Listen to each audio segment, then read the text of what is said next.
Olá, Cris e todos os ouvintes desse canal. Me chamo Sebastião. Hoje eu tenho 57 anos, mas nasci em Bacabal, no Maranhão. Mas atualmente eu moro na cidade de Indaiatuba, em São Paulo. Vim embora para cá ainda muito jovem, pois a vida no Nordeste é difícil e vim em busca de emprego e melhorar de vida. Na época que vim para São Paulo, foi para trabalhar em uma fazenda para ser caseiro, pois meus patrões moravam na capital e eles queriam uma pessoa trabalhadora para cuidar da sua propriedade que ficava na zona rural. Graças a Deus, os meus patrões eram pessoas muito bacanas e me tratavam super bem e nunca atrasavam o meu pagamento. E como eu morava na casa da fazenda, deu para juntar um dinheirinho para futuramente fazer minha casinha. Já fazia um pouco mais de um ano que eu trabalhava na fazenda, quando conheci uma moça que morava naquela região e começamos a namorar. Eu ia na casa dela 3 vezes por semana, porque a fazenda do pai dela era um pouco longe de onde eu morava. Eu ia de cavalo para lá, mas toda vez que eu saía, sempre pedia para o outro peão ficar de olho na fazenda até eu voltar. Houve uma vez em que estava conversando com meu sogro e ele disse que era para ir embora mais cedo, pois naquela estrada de terra onde eu passava para retornar para casa apareciam umas coisas muito macabras e se intensificavam em tempos de quaresma. E aquele caminho tinha um pequeno cemitério antigo e abandonado. Eu, curioso, perguntei se ele sabia de algo e ele me chamou para a varanda da casa dele para termos uma prosa. Pedi um café quentinho para minha sogra, pois estava muito frio aquele dia, e me pediu para sentar ao lado da minha namorada e escutar com atenção os causos que ele sabia que tinha por ali. Então ele falou: Sebastião, sei que você mora aqui há pouco tempo, então não deve conhecer a história da bruxa que morava perto da estrada. Ela era muito conhecida por suas feitiçarias e muitas pessoas a procuravam porque queriam fama e riqueza. Só que o intuito dela não era ganhar dinheiro, e sim ganhar almas para o seu senhor. Muitos falam que era o próprio capeta, pois ela tinha uma imagem de uma entidade chamada Bafomé em seu altar e vários símbolos satânicos. E muitos desistiam quando chegava na casa dela e olhava aquelas coisas. Somente aqueles que estavam determinados com pacto permaneciam naquele local, mesmo sabendo do preço a pagar. Ela era também conhecida por suas várias bruxarias pesadas na quaresma, até chegar na Sexta-feira Santa, quando os portões do inferno estão abertos e são mais fáceis deles se manifestarem. Houve um dia em que alguém passou próximo à casa dela e sentiram um cheiro forte de podre e haviam vários urubus rondando a casa dela. A polícia foi chamada e arrombaram a porta e os policiais viram uma cena de terror naquela casa. Eles não aguentaram e saíram da casa por causa do fedor insuportável que estava. E alguns policiais chegaram até vomitar por causa do fedor. A velha bruxa estava caída próximo ao altar daquela imagem maligna e seu peito estava todo rasgado, com suas vísceras expostas, realmente uma cena terrível. A perícia foi chamada e o corpo da bruxa foi levado para o IML. Lá constataram que ela estava falecida há 1 semana, mas o ferimento no seu peito era esquisito e eles não souberam nem explicar o que causou aquela dilaceração. Segundo os peritos, a casa dela estava fechada pelo lado de dentro e que outra pessoa não esteve naquele local. Por falta de provas, o processo foi arquivado e foi enterrada como indigente. Desde então, naquela estrada onde ficava a casa da velha bruxa, começaram a aparecer coisas bizarras e muito macabras. Uma vez um casal que morava próximo daqui de casa vinham de um culto em outra cidade e eles estavam passando por ali e viram a casa da velha bruxa com claridade de velas e barulhos assustadores, como algo sendo quebrado, como se estivesse alguém morando lá. Eles ficaram paralisados de medo olhando aquela maldita casa, quando de repente ouviram um grito tão alto que o rapaz se desequilibrou da moto e o casal caiu no chão.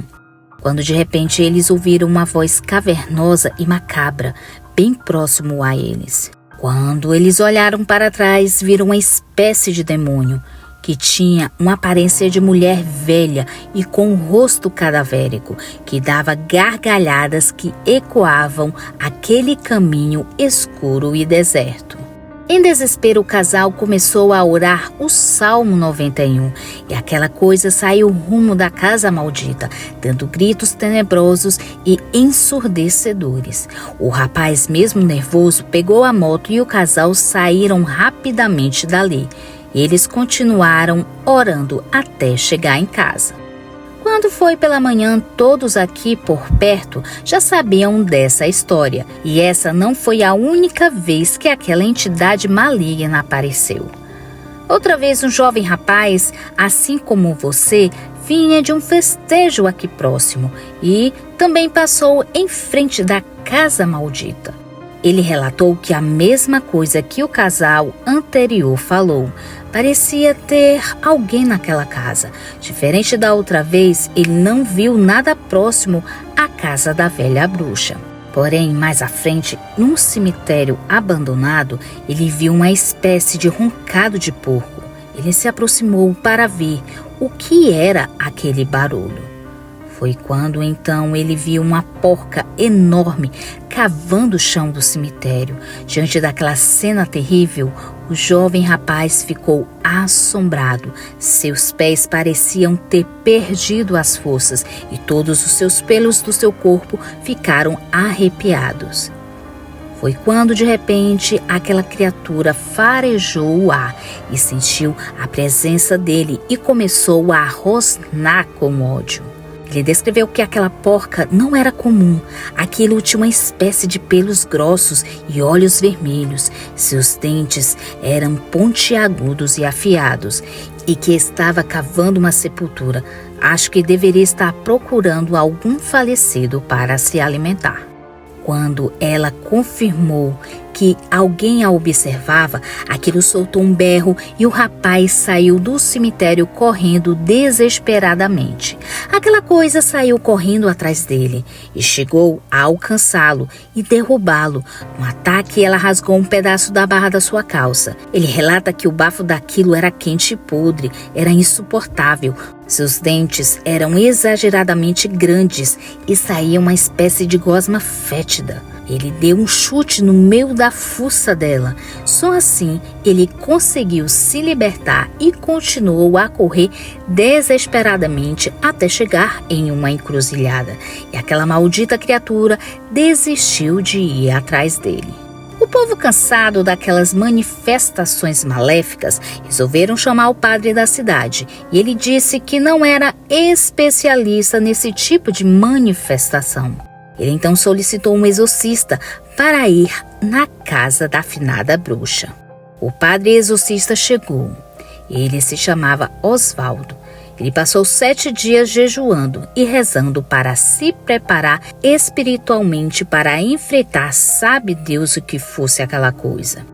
E depois de 2 semanas do último ocorrido, o padre exorcista chegou na cidade. Era por volta das 11 da noite, quando o padre Osvaldo e o padre da paróquia local foram até a casa assombrada. Alguns homens armados foram juntos para dar segurança. E acredite se quiser, ao chegar na casa, ela estava iluminada por dentro com velas vermelhas.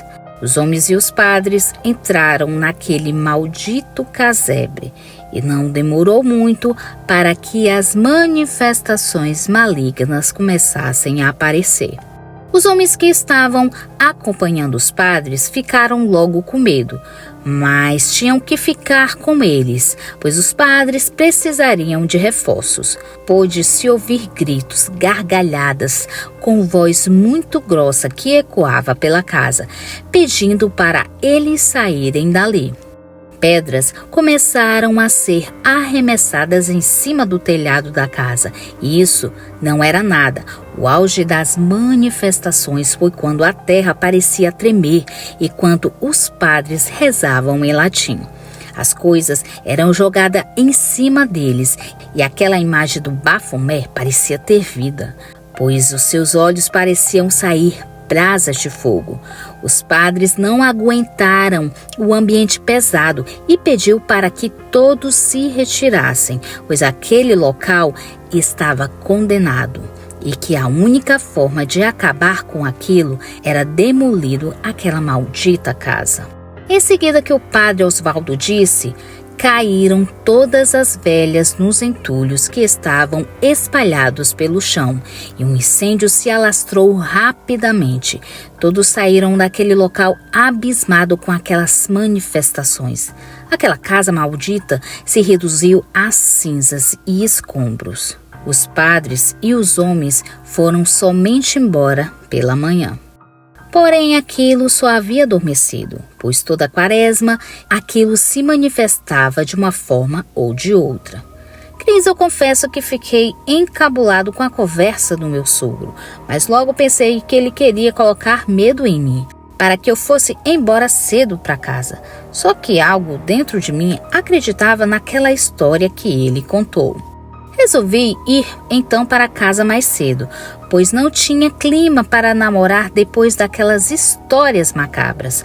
Então peguei meu cavalo morrendo de medo e de repente minha namorada chegou com uma pequena Bíblia e me entregou para usar como se fosse uma proteção. Me deu um beijo e retornei para casa. Saí com tudo dali montado no meu cavalo e ao longe vi um muro baixo do cemitério e me lembrei de cada palavra que meu sogro falou. E para me deixar mais apreensivo e com medo, sabia que era Sexta-feira Santa. Passei lentamente por frente do cemitério, porque meu cavalo não queria passar ali de jeito nenhum. Foi uma luta para fazer ele passar por ali. Quando já estávamos terminando de passar o muro, eu ouvi uma espécie de grito alto e ensurdecedor, que meu cavalo se assustou, acabou me derrubando e saiu rapidamente dali, me deixando para trás. Pensei logo, tô ferrado. Eu então peguei a Bíblia e coloquei no meu peito e corri de volta para a casa da minha namorada, pois eu ia passar muito por aquele caminho sozinho. Ao chegar na casa do meu sogro, quase sem fôlego, ele perguntou o que tinha acontecido. Esperei o fôlego voltar e relatei tudo para eles. Só que ele não acreditou e falou: "Rapaz, você é muito frouxo. E ainda quer se casar com minha filha assim? Você não honra as calças que veste?" Ele então pegou sua caminhonete, chamou um de seus filhos e foi me levar para casa. Quando passamos em frente ao cemitério, não vimos e nem ouvimos nada. E ele me questionou: "Tá vendo? Não tem nada aqui. Tu é medroso mesmo." E começou a debochar de mim. Cris, eu respeitava muito ele, mas nessa hora me deu uma vontade de meter um soco na cara dele e desejei muito que aquela coisa aparecesse para ver se ele era tão machão assim mesmo e fazer ele engolir cada palavra de deboche. Passamos também pelo caminho onde ficava a casa da velha bruxa e dava para ver somente as paredes destruídas. Graças a Deus chegamos na fazenda. E eu, ainda com medo, pedi para que o peão dormisse também ali na casa comigo. Dei uma desculpa que não estava me sentindo bem e poderia ser que eu precisasse dele. Passou-se sábado de aleluia e quando foi no domingo de Páscoa, fui no início da tarde na casa da minha namorada, pois eu evitaria passar ali pela parte da noite. Foi quando eu recebi o relatório do irmão da minha namorada. Ele me relatou: "Cunhado, Nem te conto o que aconteceu na volta para casa naquele dia. A gente vinha tranquilamente quando de repente uma mulher horrível parou no meio da estrada, próximo às ruínas da casa da velha bruxa, e ficou ali parada, encarando eu e meu pai. Aquela coisa parecia estar flutuando a mais ou menos 1 metro do chão. E quando eu olhei para o meu pai e vi que ele estava chorando de medo, e as lágrimas caíam sem ele piscar os olhos. Então ele acelerou o carro e passou por aquela assombração. E quando atravessamos ela, um cheiro de podre exalou a boleia da nossa caminhonete. E escutamos um grito ensurdecedor e aquela maldita aparição veio nos perseguindo. Eu e meu pai começamos a pedir ajuda do nosso Senhor Jesus Cristo e a rezar o Pai Nosso, até que aquele fedor e gritos foram passando e só parou de nos seguir quando chegamos em frente do cemitério abandonado. Graças a Deus aquilo ficou para trás e conseguimos chegar em casa. Meu pai não quis falar no assunto e se trancou no quarto. E desde a noite de sexta-feira passada, ele não fala com ninguém, nem mesmo com a nossa mãe. Naquele momento eu me arrependi de ter desejado que aquela coisa assombrasse meu sogro, pois ele ficou muito mal. Com alguns dias ele voltou ao normal, graças a Deus, e voltou à sua rotina. Passou-se alguns meses e casei com minha namorada, que hoje é minha esposa. Compramos uma casinha aqui em Indaiatuba e abri um pequeno comércio, no qual tiramos o pão de cada dia. Amigos, aquela estrada hoje em dia ela é asfaltada e já não existe as ruínas da casa. Porém, o cemitério ainda está lá.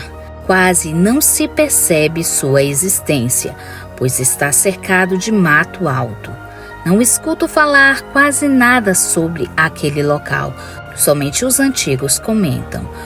Até onde eu sei, os jovens de hoje nunca verão nada. Mas uma coisa eu digo com toda certeza, eu nunca mais passei por aquele caminho à noite, muito menos em noite de quaresma.